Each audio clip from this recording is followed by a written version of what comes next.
Welcome to the Talking Michigan Transportation Podcast. I'm Jeff Cranston.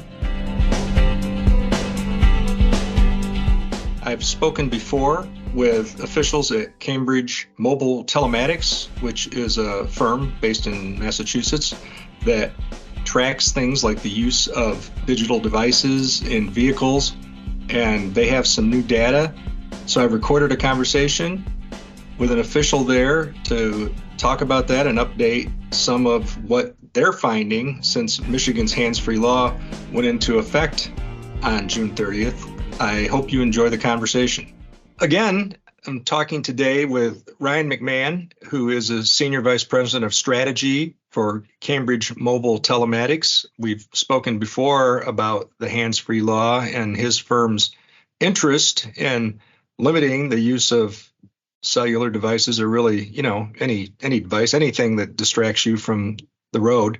As we know, distractions are on the rise, even as we try to do more to limit them and try to make driving safer. So Ryan, thanks for taking time to be here again. Thank you, Jeff. Great to be back. I appreciate the invitation. So let's reset a little bit of what your firm does and why. I guess kind of what's in it for you and your firm by tracking these things. Yeah, good question, Jeff. So our firm, Cambridge Mobile Telematics, the company was started out of research from MIT to measure driving behavior based on, at that time when we started, was mobile devices, and we've expanded to other data sources, IoT, connected car, et cetera. But effectively what we do is we measure driving behavior, and that measurement is then used to help articulate the elements of risk that can lead to crashes. Things like overspeeding, hard braking, aggressive cornering, aggressive starting and stopping, and also distracted driving in many senses. And we have been at this for over a decade. And our mission is to make the world's roads and drivers safer. And companies work with us, like the insurance industry and groups like AARP and Verizon and ADT, to help articulate crash risk, eliminate that crash risk through feedback, and also incentives to drivers to help them drive safer. And then in the case of a crash, we detect that and then send emergency help in real time. So our business is in road safety. So someone might say, obviously, we're never going to make the roads as safe as we'd like them to be, because humans are still humans and make mistakes. But is the goal, we talk about towards zero deaths, and there's, national Vision Zero campaigns and things. How do you talk about that, knowing, how do you at once be aspirational but realistic about these things? I admire the highway safety community, folks in the departments of transportation and highway safety offices around the country, for really aggressive goals, either towards zero or at zero or target zero. There's the general theme is to try to eliminate something that is very challenging to eliminate. And in fact, it has proved to be quite the opposite in the last few years, where you have a rise in traffic fatalities, and there's been an overall reduction at the top line, but an increase in pedestrian fatalities in the latest data set. But our view is not as absolute. Our view is safer, right? So we know that there are behaviors that drivers exhibit that lead to crashes. We know that those behaviors are not inherent in any individual person. And in fact, our view is there's really no safe or unsafe driver. There's just safe or unsafe trips. So the same person can get behind the wheel and drive their kids to school, and it can be a perfectly safe trip. But that same person could be late for a meeting or a flight and make decisions that are totally opposite in other scenarios. So the challenge is ongoing. It's every single trip, and it's not a personality trait. And our view is to identify the individual risk characteristics that are present when crashes occur, and make sure that those behaviors that drivers exhibit, that they understand those. And then our customers provide incentives to them. So the really cool thing is we've seen crashes be reduced by upwards of 25% for some of our customers, that they individually, those customers, it's in their profit and loss. Every time a crash happens, they're paying dollars out. So they're highly incentivized to reduce crashes. And really, no driver wants to be in a crash, but many times drivers exhibit behaviors that are not necessarily in their best interest long term. So building these behavioral elements and understanding that and being able to bring in incentives that sit on top of that can help reduce crashes. So it really is it's I don't think this effort will ever be done. Right. So it's safe to say that insurance companies are going to stay in business no matter how well we progress in this area. Well, I think that, if we're successful at CMT, then the premium that a driver pays goes down because the risk goes down. That only works though if the driver is also paying attention to their risk. So, for example, just to give you a preview, we're actually presenting at the Transportation Research Board Symposium in January, and we're talking about changing driver behavior.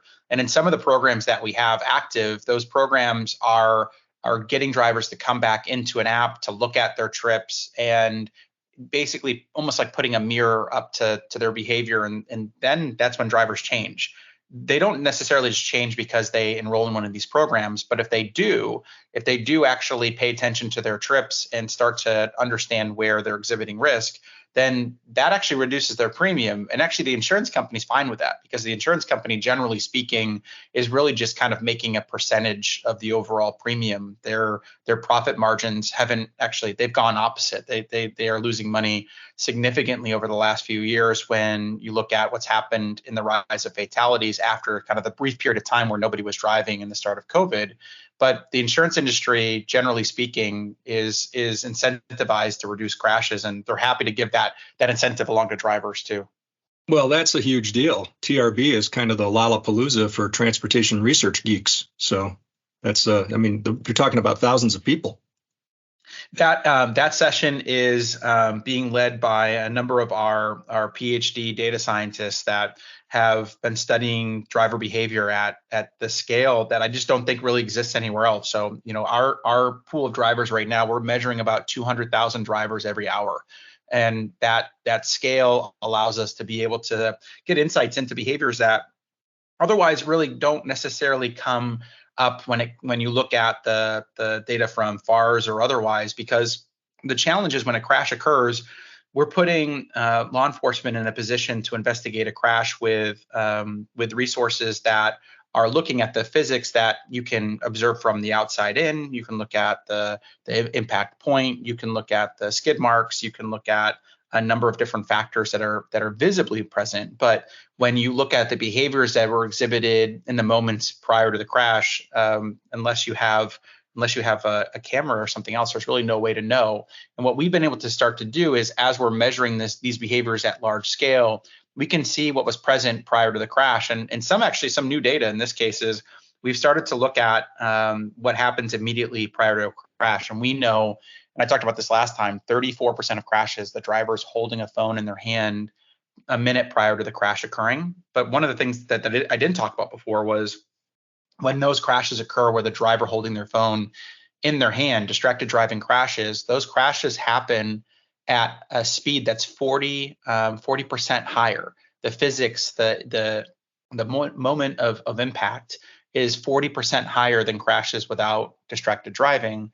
And that is a huge deal. And I think that this is honestly this may be the missing link that is the difference between the crashes that go by the wayside that are property damage only, where a car gets sent to the body shop, fixed, and comes back, versus the crashes where the driver is sent to the hospital or worse. And we know the speeds that happen at the time of the crash have a big impact on the injuries of those drivers. And if that speed increases because the driver's not paying attention, you're effectively lowering the driver's immune system. They have no ability to slow down prior to that impact, to start to take away some of the physics that are going to be imparted on all participants in that crash at that point.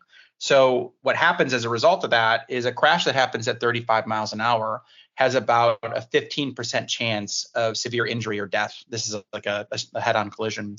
A crash that happens just 10 miles an hour faster at 45 miles an hour has a 40% chance of leading to severe injuries or death.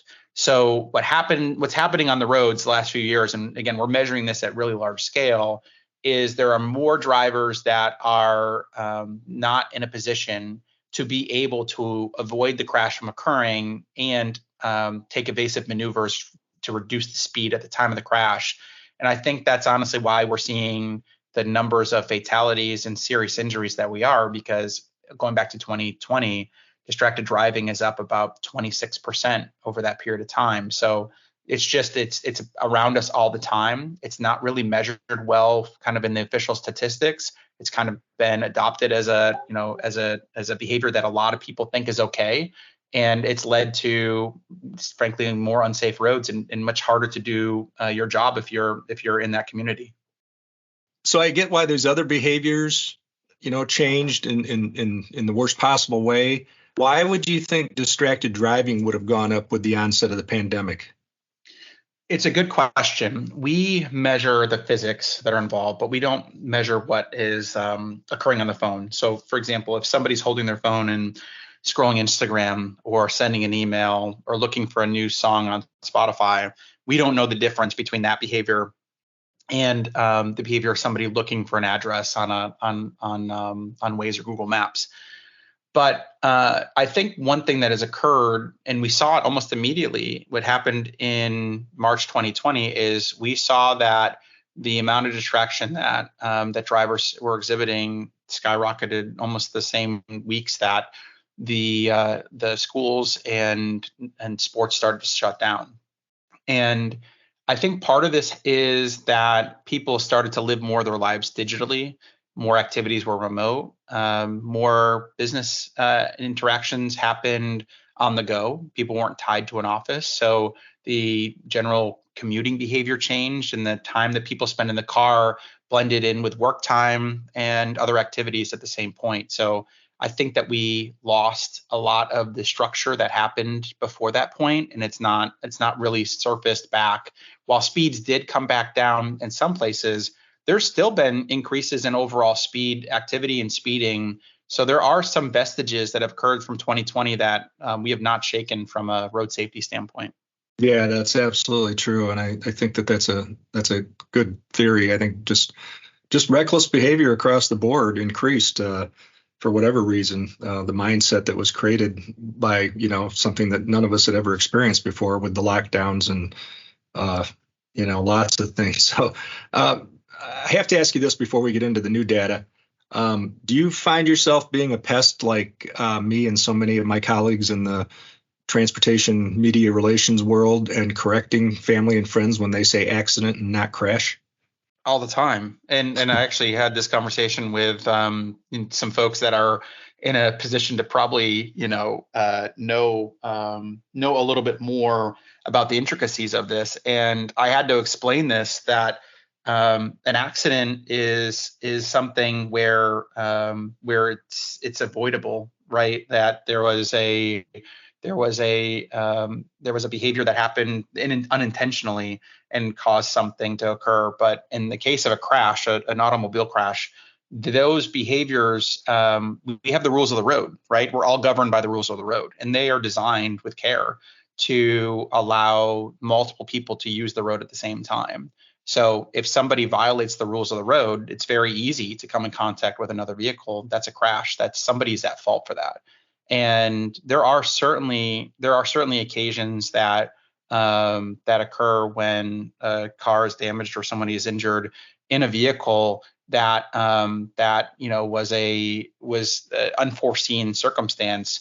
But those are very far and few between. Most cases are somebody's not following the rules as they're described, and as a result of that, people come in contact. The same way, in aircraft, right? If another plane enters the runway when they're not supposed to, we investigate that to the hilt, and there's a lot of investigation that happens with these type of things. There's more focus on those type of elements. When it comes to crashes, though, the issue is there's so many of them that people become much more casual with I think the nomenclature and the acceptance of the fact that you have somebody that dies in a car crash, and people just think it's just another day, and it's unfortunately, I think it's much too casual at this point. Yeah, I agree completely. And I think that's why we really try to stress the term. I know it's cliche to say, but words really do matter and they shape how we think about things and how we communicate about things.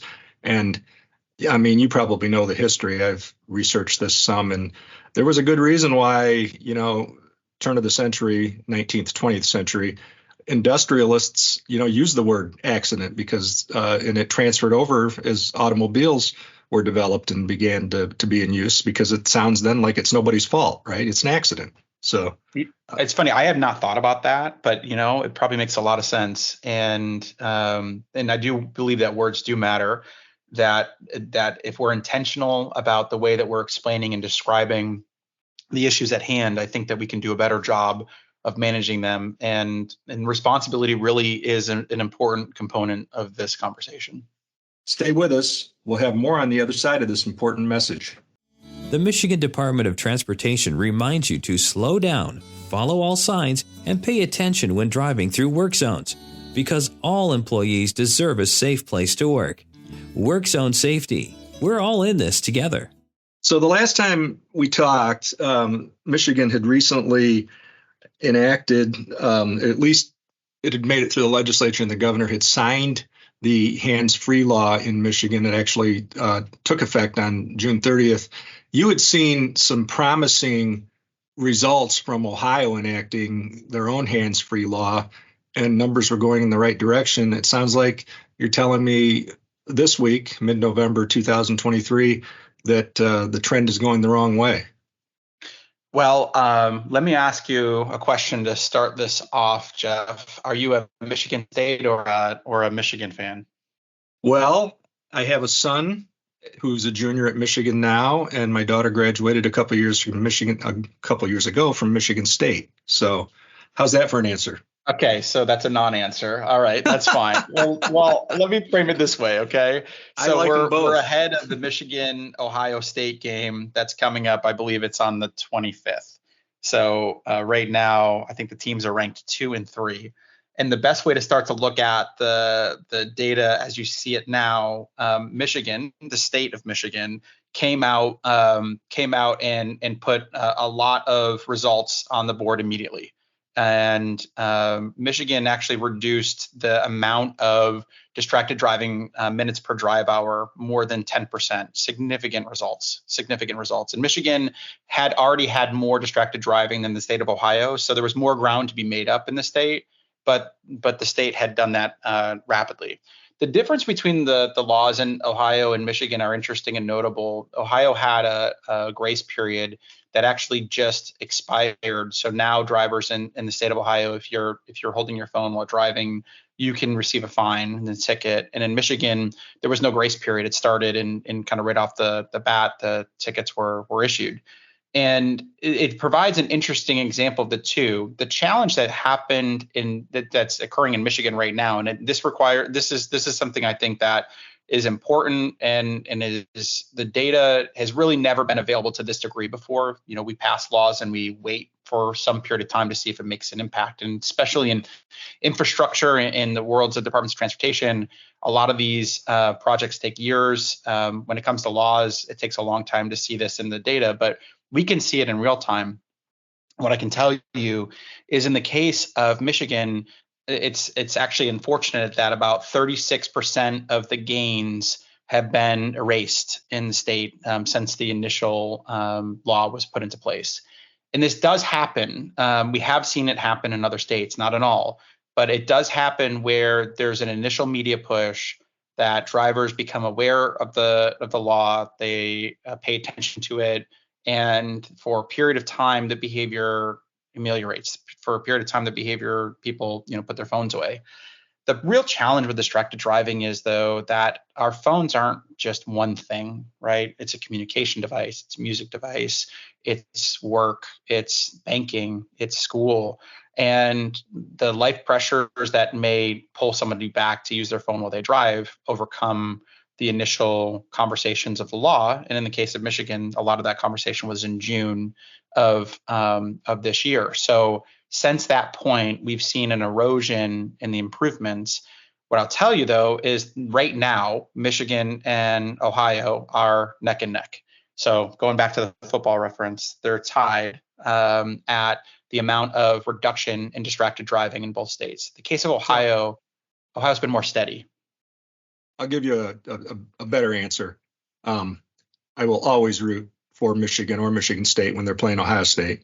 And I'm a Michigan native, but I went to journalism school at Ohio University in Athens. So I was even more frustrated that our school, founded in 1804, is so often confused with the behemoth in Columbus. So how's that? I think that's a pretty good answer, and I'm sure that your fellow Michiganders, is that correct? Yes. Would be on your side in that conversation. And the best way, I think, look, this is not a competition. We're really happy to see progress in both states, but the thing that I can tell you, Jeff, and it's really important, is that sometimes there's a lot of work that goes into getting these laws passed, and there's almost like an exhale that happens because it's so hard to get some of this over the line. The challenge really then goes to the everyday act of trying to combat the behavior that we know is so present in crashes, and getting more involvement. In the case of Ohio, what I'll tell you is the governor has had, I would say, maybe 2 or 3 press events where he has been using the data that actually showcases their change in driving behavior, and that data creates coverage. And then when people see the coverage, we see it in the results that behavior, that distracted driving behavior does slow down. So every time the media is talking about this issue, every time that it's the 5 o'clock news, or there's something in the newspaper, or they see something on Twitter, that does make an impact. So the public information aspect of this has a big role to play. This conversation hopefully will do the same, but we know that the engagement from the media and from the public has a big role to play, because that alone actually changes behavior even before you get to the law enforcement side of things. Yeah, well, you've given me some thoughts, and as we engage with the Office of Highway Safety Planning, which in Michigan is housed within the Michigan State Police Department, we can talk more about this with them and keep thinking about initiatives and how to be creative about keeping the message out there, because I'm absolutely sure that you're right about the reason for the fall off. It's because there was quite a buzz around the initial law taking effect and the governor signing it, and what's happened now. So just a reminder, I think, that we have to continue to be aggressive and diligent in our messaging. Road safety is an everyday issue. It takes no days off. I mean, what I'll tell you is we're coming up on Thanksgiving. Thanksgiving is the second highest distracted day of the year. And it's the second only to December 25th, Christmas. These are days where people are on the roads, they're traveling, and we know that they are some of the highest risk days because they're heavy traffic, and people are sending their happy Thanksgiving texts or whatever they're doing, right? So these are shopping ahead of the Black Friday sales. These are really important issues. Road safety doesn't take a day off, but the real challenge comes down to understanding the behaviors and then trying to figure out strategies that apply at the time, because the real issue is that one strategy that works today doesn't necessarily continue as individual driving behavior changes. Yeah, that's a good point. And AAA is predicting an increase in travel this Thanksgiving versus last year. Let me throw a couple at you, combined questions, I guess. You talked about 200,000 drivers in the program. Is that across all 50 states? That's 200,000 drivers per hour. There's actually 30 million drivers that we've scored. So the actual number on a monthly basis is about 10 million drivers per month are enrolled in our programs. And in the state of Michigan, I want to say over the summer, the last time I looked at it, I haven't looked at it recently, somewhere around 10 million trips per month we're analyzing in the state of Michigan. And are those people volunteering through their insurance company or directly with you guys? In many different methodologies. So our technology is available freely. We have something called Open Road. It's crash detection. I highly recommend it. There's no downside to enrolling. The information that is gathered is for emergency purposes only. So if you get into a crash, then there's an emergency notification that actually is linked back to 911 centers if you're not able to answer a call or get to your phone and then it's severe enough. So that's just an example of one of the data sources. There's programs that we have and partners with commercial entities, with insurance industry, with safety. Just AARP, for example. AARP is a organization that has been involved in road safety for a long time and rolled out a telematics program maybe just a year ago or so. But the technology, underpinning all this, it's the same platform, same methodology of analyzing risk at scale, and it's 100% opt-in. So sometimes I get questions of, well, you only have good drivers in the program, so you're just reporting on good drivers. Well, that is what I was going to ask next. It's interesting. So first of all, people do not do well on, like the games at the state fair where there's somebody that's guessing somebody's age, and the people that do that at the state fair are pretty good. If you ask and survey people and ask them to rate their own driving, greater than 85% of individuals will say that they're better than average drivers. Absolutely, and everybody else isn't. And everybody else isn't. It's always the other person that's a problem. So here's the thing about this, right? Think about the way that drivers get feedback. They only really get feedback through three methods. One is with somebody else in their car with them, and that's usually not a pleasant conversation, right? The term backseat driver, of course, is one that we've all heard. The other, so people don't take that seriously. The other is feedback from other drivers on the road, which typically comes with hand signals, and you can derive from that what you will. And the last is through law enforcement, where you have an engagement with law enforcement on the side of the road because you've been stopped for doing something. So, people overrate their driving skills, and we see this in the data. If we actually bucket drivers in kind of each score segment from, let's say, 0 to 100, we have roughly equal drivers in each segment.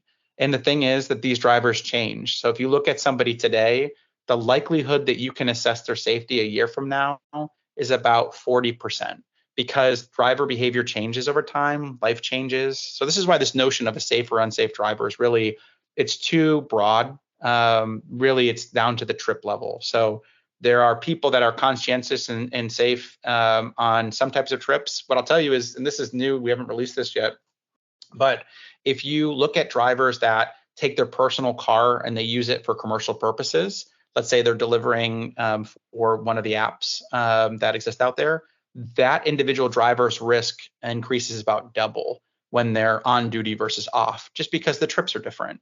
So we're not necessarily just getting one strata of the population. And I don't know if we talked about this last time, but the Insurance Institute for Highway Safety did an analysis of NOPIS, which is the roadside observation survey of individuals wearing their seatbelt and using phones while driving. And they looked at our analysis of distracted driving and found it heavily correlated.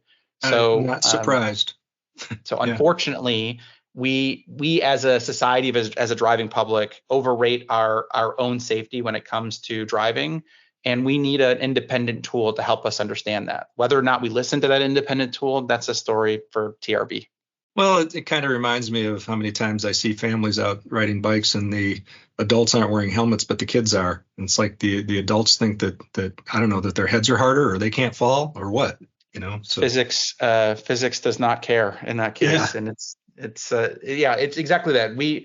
There are activities that are done every day that people just overrate kind of the probability of these issues, and driving just sits into that. So until people actually start to see their own scores and their trips, that's really when we start to see behavior change and feedback works. And what about a driver who's enrolled in the program, but someone else in the vehicle is using their device?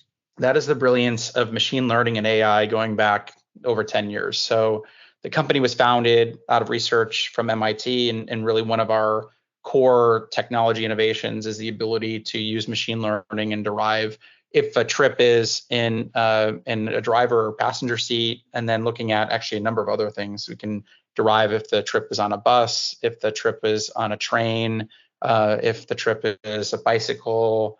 Haven't gotten down to determining bicycle versus scooter or e-bike at this point. but it uses machine learning, and we have a classifier that has been deployed for over 10 years and continues to learn. So every driver that comes on the platform is getting the benefit of all the technology innovation we've had before it, and then we continue to learn as more drivers come on. Well, that's quite a dilemma for people that are very concerned about, Big Brother or any what they see as invasion of privacy, also being incentivized to, let somebody track them so that they can save on their insurance premiums. Yeah, I think the big thing about this is that you have to, when it comes to any of the issues about privacy, what is the business model of the company that you're engaging in? And our business model is to work with our customers, like the insurance industry, where the insurance company is offering an app to a consumer that allows that consumer to get their own report card. And that report card only goes to their insurance company. And it's only looking at their safety. And that data is not being sold or shared or used for advertising or any other purpose.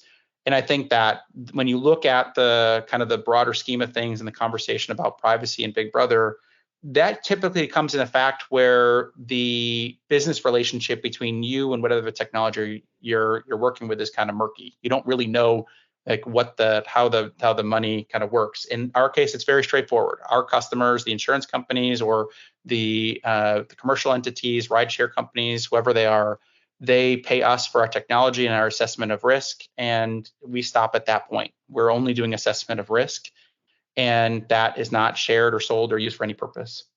Right. Well, Ryan, thank you again for taking time to talk about these things and for breaking a little news on the podcast. I really appreciate the work that you're doing and how it complements what DOTs and offices of highway safety planning and so many others involved in road safety are doing around the country. Well, thank you, Jeff. I appreciate having me back on again. And, just that last data point that Michigan is reducing distracted driving significantly, but that rate is slowing down. So important to make sure that all the efforts that have gone into this point continue to see benefits as we move into a very busy holiday season. Yeah, that's good context. Thanks again. I'd like to thank you once more for tuning in to Talking Michigan Transportation. You can find show notes and more on Apple Podcasts or Buzzsprout. I also want to acknowledge the talented people who help make this a reality each week, starting with Randy Debler, who skillfully edits the audio, Jesse Ball, who proofs the content, Courtney Bates, who posts the podcast to various platforms, and Jackie Salinas, who transcribes the audio to make it accessible to all.